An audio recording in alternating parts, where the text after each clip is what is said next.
The waters of the Middle East have grown unusually quiet, not the calm of peace, but the silence that comes before a storm. In the dark blue expanse of the Arabian Sea, American warships move in formation. Aircraft carriers, destroyers, guided missile cruisers, a floating city of steel, radar, and firepower. Their presence is impossible to miss and impossible to ignore. To Washington, this is deterrence. To Tehran, it looks like encirclement. And to the rest of the world, it feels like history repeating itself with consequences far more dangerous than before. For weeks, tensions between the United States and Iran have been climbing steadily, step by step, warning by warning. Diplomatic language has hardened, military movements have accelerated, and now US naval forces sit just beyond Iran's coastline, close enough to strike, close enough to provoke. American officials say the deployment is defensive, a show of strength meant to prevent escalation, a reminder that the United States can project power anywhere, anytime. But Iran hears a different message.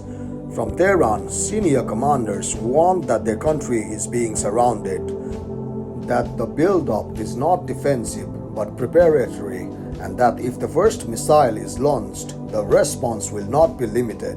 Iran's message is blunt, chilling, and deliberate. Any attack will mean all-out war. This is not empty rhetoric.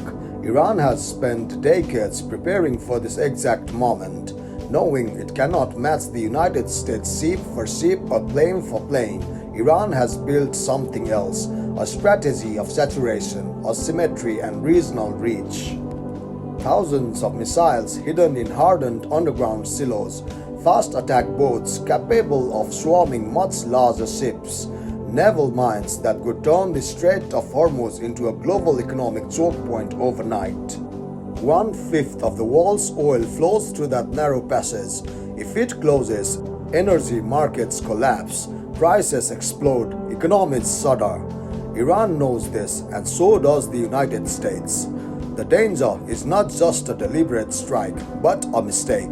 A drone flying too close, a radar lock misinterpreted, a warning shot answered with real fire. In recent days, such near misses have already occurred. Aircraft shadowing each other, naval vessels maneuvering aggressively in confined waters. Every encounter increases the risk that a single decision made in seconds could ignite a conflict measured in years. History offers a grim lesson.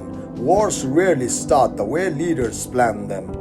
Iran's leadership has framed the situation as existential.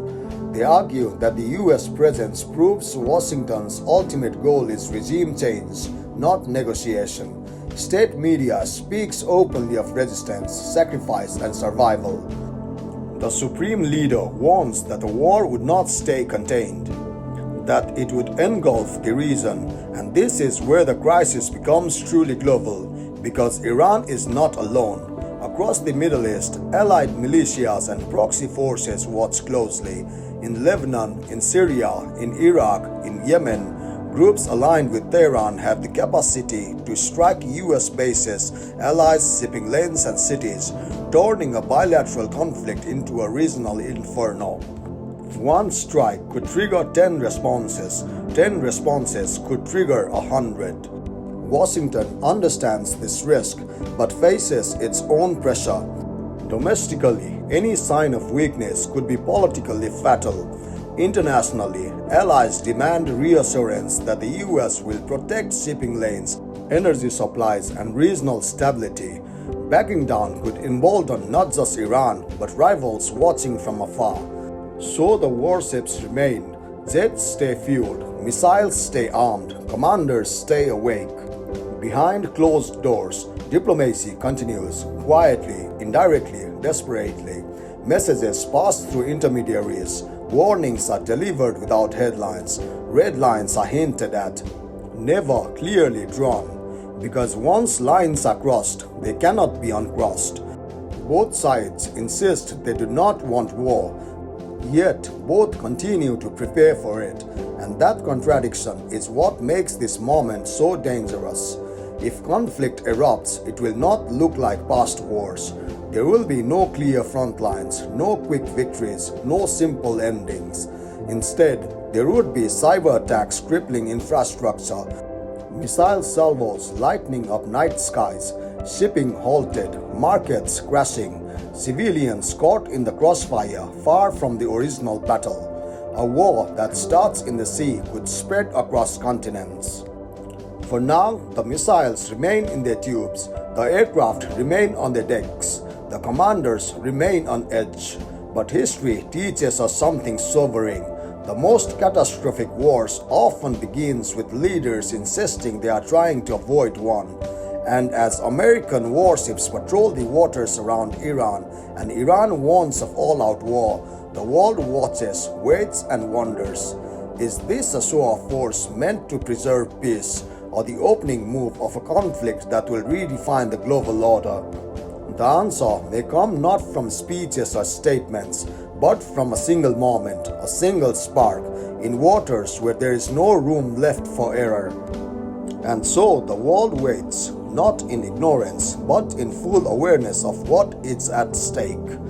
Satellites track every warship, markets react to every rumor, governments issue statements carefully crafted to sound calm while preparing for chaos behind closed doors. In the Strait of Hormuz, the sea looks ordinary, calm, almost peaceful, but beneath the surface lies the weight of history and the pressure of decisions that cannot be undone. One miscalculation, one misunderstood signal, one order given too late or too soon, and the line between deterrence and destruction disappears. If the first shot is fire, there will be no pause button, no reset, no easy way back. The conflict will move faster than diplomacy, louder than reason, and further than anyone intends. This is how modern wars begin, not with declarations, but with denials, not with certainty, but with fear.